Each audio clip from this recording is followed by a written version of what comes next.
Good morning, Texans, and welcome back. After this crazy Texas weather, we are finally back in school, and we have information on the weather and what's to come. And we are getting down to earth with Dominguez, along with getting to know some students here on campus. All this and more coming up on NHSTV Live.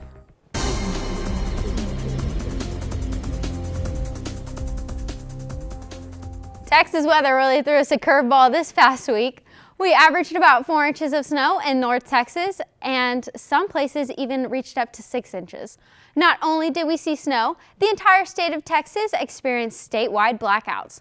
The cold weather left many families in Texas with no power and no heat. Texas Governor Greg Abbott released a statement on Sean Hannity's show on Fox News saying, "It just shows that fossil fuel is necessary for the state of Texas as well as other states to make sure we will be able to heat our homes in the winter times and cool our homes in the summer times."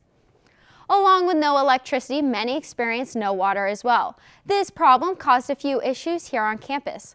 The pipes that supply water to our school froze, and when they thawed, there were leaks. Thankfully, Mr. Marino, the head of our maintenance crew, and the crew itself was able to get us back to normal fast, so thank you to them.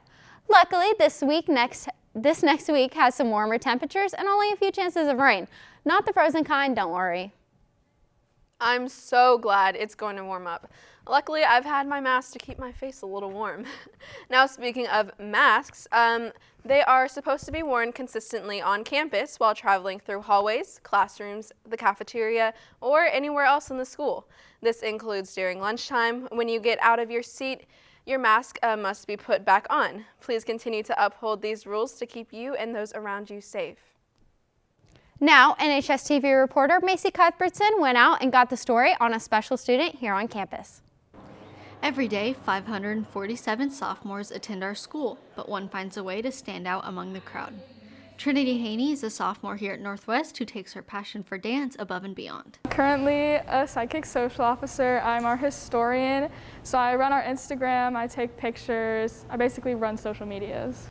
She doesn't only dance for 2 hours during practice, but she takes her love for the sport outside of sidekicks. Every week I dance about 20 extra hours outside of sidekicks. Mainly on Mondays I have like 4 or 5 hours of dance after school. Drill team isn't the only fine art that Trinity's in. She's also in the highest level of choir as only a sophomore. However, she's stuck with choir for way longer than many others. I've been in choir since 3rd grade, so it's been quite a while, 3rd to 10th. Since she still has 2 years of high school left, Trinity has big goals for her next couple of years, with no plans of stopping soon. Next year I'm hoping to become a sidekicks lieutenant, and so I can have my squad and get really strong in my dancing. And I am also going to try out for a choir officer, hopefully. Trinity is an example of students who find a passion for their extracurriculars and take it to the next level. For NHSTV, this has been Macy Cuthbertson.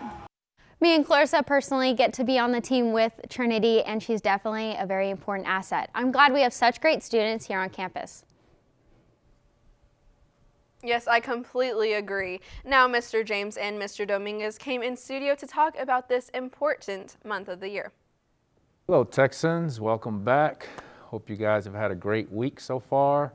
Some chilly weather out there. Make sure you guys stay warm and stay safe. I hope you've been reflecting on the previous segments we had, which were your purpose in life and also the value of education. Well, I'm very excited, guys, to have Mr. James here on the show, on the segment today. You know, Mr. James has done a great amount of work in many areas, but I know he's really passionate about, in particular, diversity and equity. And so today, we're going to talk about Black History Month. So, Mr. James, what does Black History Month mean to you? For me, Black History Month is an opportunity to celebrate something that has not always been at the forefront of our minds, as we have talked about decades and centuries. And so it's a great opportunity to reflect on those leaders and those people who have been impactful in allowing for Black people and people of African descent to have the rights that they have. That's excellent. That's excellent. Yes, sir. Yes, sir. Is there anything in addition to that that we should be reflecting on during this time? So, yeah, in addition to just looking at some of those leaders, I think it's important to recognize the plights that have taken place. Some of the, I'll use the word oppression that has happened historically, because without those moments, we wouldn't have the leaders who have allowed us to flourish in the way that we have. And so I don't think you can have one without the other. I think in order to have the full puzzle, you need all the pieces. Absolutely. Yes, sir. Yes, sir. Very insightful. Well, Mr. James, thank you, sir, for being here today. Thank you for having me. Absolutely. Absolutely. It's a pleasure.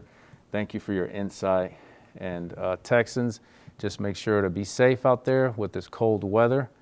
And guys, again, let's make sure we reflect on what this month is all about. Thank you, Texans. Be safe. Thank you, Mr. James and Mr. Dominguez. Now, do you have a dog? Well, if so, today is their lucky day. It is National Dog Biscuit Day. Be sure to run to the store and celebrate this day with your furry friend. All right, Texans, that's all we have today. Thanks for watching. Make it a great day. This has been NHSTV Live.